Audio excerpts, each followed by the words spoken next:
Hola amigos, hola familia, qué gran placer acompañarlos y que ustedes me estén acompañando en este programa muy especial porque vamos a hablar sobre un tema que nos preocupa muchísimo.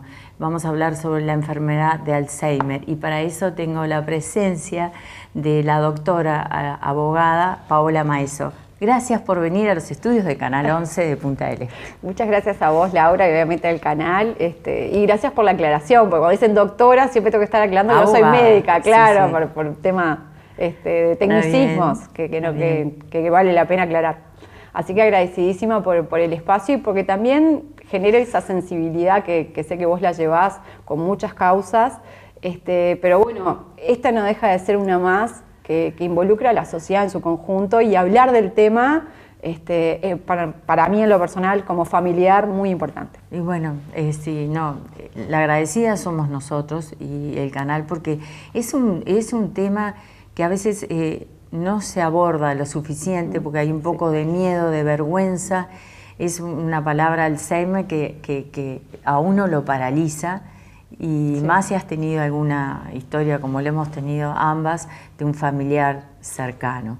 A mí me gustaría empezar, Paola, que nos dijeras qué es el Alzheimer, cómo lo podemos definir. Bueno, eso es como una pregunta inicial importante para saber de qué estamos hablando y que en sus casas lo puedan identificar bien. Cuando hablamos de Alzheimer, estamos hablando de un síndrome compuesto por síntomas, que es neurodegenerativo, que afecta al cerebro. Y la realidad es que hoy en día es una enfermedad que avanza, que la sintomatología avanza y que no es irreversible, no tiene cura. Esto que pasa, que es lo que genera a la persona con el diagnóstico una serie de conductas diferentes a las que estamos acostumbrados a ver de nuestro familiar o nuestro ser querido, que afectan su diario vivir, afectan la memoria, afectan la toma de decisiones, el desarrollo de actividades diarias. El día a día. El día a día. El día a día. ¿Y hay algún, cuando nosotros vemos un familiar cercano, un amigo, que vemos ya conductas que no son las de siempre? Claro. Por ejemplo, las primeras son, creo que la pérdida de memoria, ¿no? Es la más típica, sí. Esa, pero no es la excluyente. No. De hecho, si tú y la audiencia ingresan en la página de asociaciones civiles, de familiares o en la Federación Mundial, siempre se habla como de 10 señales de alerta cuando vemos que una persona empieza a tener ciertos cambios, ¿no? El tema de la pérdida de memoria, sobre todo la pérdida de memoria reciente, que también hay que aclarar ahí, ¿no? Porque uno dice, bueno, yo me olvido un montón de cosas, no sé si a vos te pasa. Yo también, pero, y eso está bueno decirlo. Claro. ¿Dónde está la llave? O vuelvo, o el teléfono. Pero creo que la diferencia es que enseguida lo encontré. El problema es cuando realmente no sé dónde está. No sabés. O dejé el auto y bueno, ya no sé cómo irme. Exacto. Ahí me preocuparía, porque olvidos, o sea, vivimos en una vorágine, total. Creo. Y no está de más, como decís vos, de aclararlo, porque una cosa es el olvido del diario vivir que tenemos todos, sea la edad que tengamos. Exacto. Y otra cosa es ese olvido reiterado, además, donde en realidad no se recupera esa memoria de corto plazo. Y después como esos cambios de conducta, de humor, de la funcionalidad, pérdida de tiempo en espacio, estado de apatía, complicaciones en el lenguaje, ¿no? También nos pasa, ¿no? De que a veces no nos sale una palabra, estamos tratando, viste, como de sacarla y quizás nos acordemos al otro día, pero bueno. Pero nos acordamos. Nos acordamos o bueno, quizás una vez no, pero no es una cuestión constante, recurrente, ¿no? Entonces, esas 10 señales de alerta no solo son importantes para que un familiar vea en el otro y poder tener un diagnóstico temprano para lograr un abordaje temprano, que eso es lo que va a generar todo en cadena, digamos, es calidad de vida, que es lo que buscamos, ¿no? Lamentablemente en esta enfermedad, porque como te decía, la cura no está hoy. Entonces, sí, hay estudios, investigaciones, pero como que me parece que no hay nada concreto. Las investigaciones que la Federación Mundial y la Organización Mundial de la Salud han hecho, ¿qué pasa? Como en realidad si bien no es el factor fundamental, pero sí se da bastante en población envejecida, de 65 años en adelante, salvo algunos casos que se den a partir de los 40. Entonces, ¿qué pasa? Nuestra población es una población envejecida. Nuestra realidad ha cambiado. El incremento de población se ha visto reducido, no solo en nuestro país, sino en otros países también. Entonces, lo que se ha hecho es un criterio de una perspectiva. ¿Qué va a pasar? Hoy tenés 50 millones de personas afectadas en el mundo con esta patología.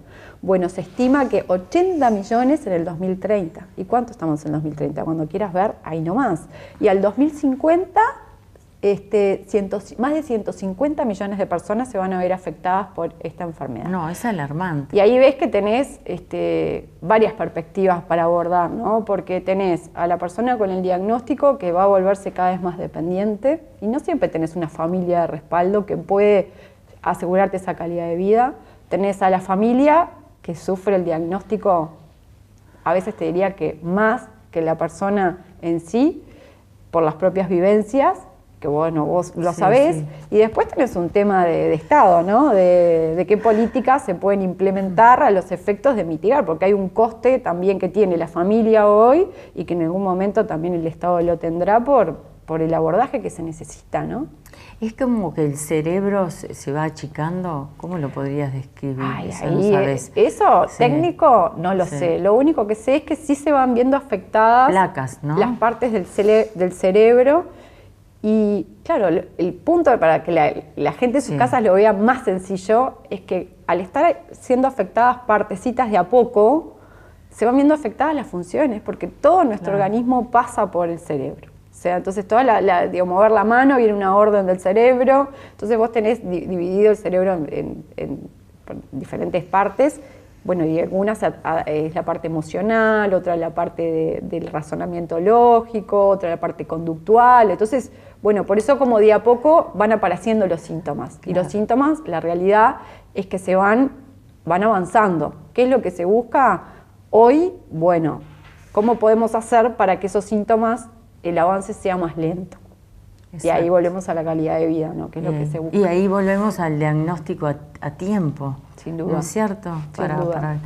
Para que no nos agarre con todo, porque es un conjunto. O sea, tú bien lo dijiste, a veces la familia, los familiares, sufrimos más que esa persona, porque decís, no puede ser.